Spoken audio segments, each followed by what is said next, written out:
Hey, I'm working on a shooting simulator. We're practicing two-gun rimfire using a laser beam, and I've got a circuit here I'll share with you. This is the circuit that will generate the laser burst that's going to be mounted in the rifle. In this case, it's on the Marlin 795 rifle. It's pretty simple.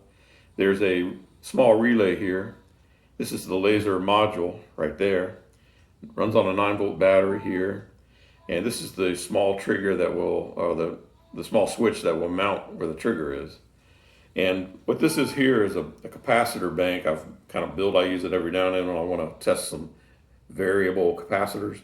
So right now I've got the none of the capacitors are switched into the circuit, but the capacitors, when they are switched in, they just go across the laser module, and they store a little more energy for the laser module to power it for a little bit longer before the charge expires or depletes.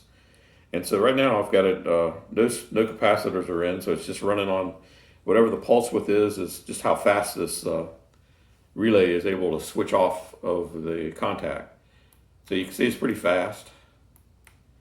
And so if I want to increase the pulse width a little, I can add, here's a 15 microfarad capacitor. I can switch that in, and I can see the pulse width is a little bit longer duration, and the laser energy is a little higher. You can see it's a big difference between off and on. And so if I want to make it a little bit stronger, then I can add in a 22 microfarad. And then even stronger still, it's 47 microfarad. And here's 100 microfarad. And here's 210 microfarads. And I could even go up, here's 470, it's kind of long duration. And here's even more, 680, entirely too much. So I think the range that I'm going to be working in is between 15 and 200, 210 maybe. And so that way I can have a variable pulse width, and I can switch it on the fly depending on how it's working in my system. Of course, this is all a prototype. I'm not really sure. But being able to switch these capacitors in will allow me to tweak it while I'm using it, and then I'll eventually arrive at the correct settings. So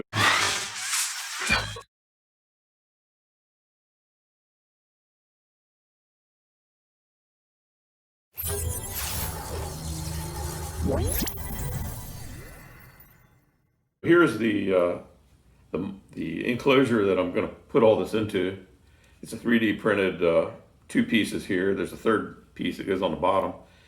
The barrel is clamped right here, and the laser module goes into here, and it's isolated with rubber. And it's got set screws that go all along it, all around it. And they actually are used to push the laser beam to point it and to make it, to zero the beam to the sights of the rifle. And in the bottom here, I'm going to have this is where the 9-volt battery will reside, and then there's room for the little relay, and the wiring comes out the back here. It'll either be a flying lead, or I might have a connector that plugs in, not sure. And the way I'm going to enclose this, I'm going to seal it in the bottom. I've got a bottom piece that drops in the bottom, and then I'm going to have a U-shaped piece of wire here. You can see there's a little recess here where the wire will set in. So it's kind of like a U wire. You put pin it in from this side, and it just kind of spring loaded. I've used it before on a lot of other applications, and I like it better than screws. But in the top here, I've got some threaded inserts that I've put in. On an earlier video, you saw me pressing those in with a heating the inserts up with a heat gun, pushing them in with a drill press. So that's a good way to get some machine threaded screws that won't strip out of this soft plastic. And so that's what I'm going to be doing. I'm going to have some switches on here to add these in, or I might just pick a value like say 47, which I kind of right in the middle. And then I can always go in and maybe jumper it and make it a little longer, say 100. And I'm thinking somewhere between 22 and 47 is going to be perfect for. You don't want the beam to stay on too long, because then it allows you to kind of cheat and paint two targets at the same time if you're moving really fast. So that's the setup. That's what I'm going to be pursuing, and hope you enjoy the videos. And I've got quite a few now on the laser practice simulator, and I hope you're enjoying and following along. And please click the like and subscribe, and I'll share all the information, all the STL files and schematics, so you can make one of these yourself if you want. And thanks for watching.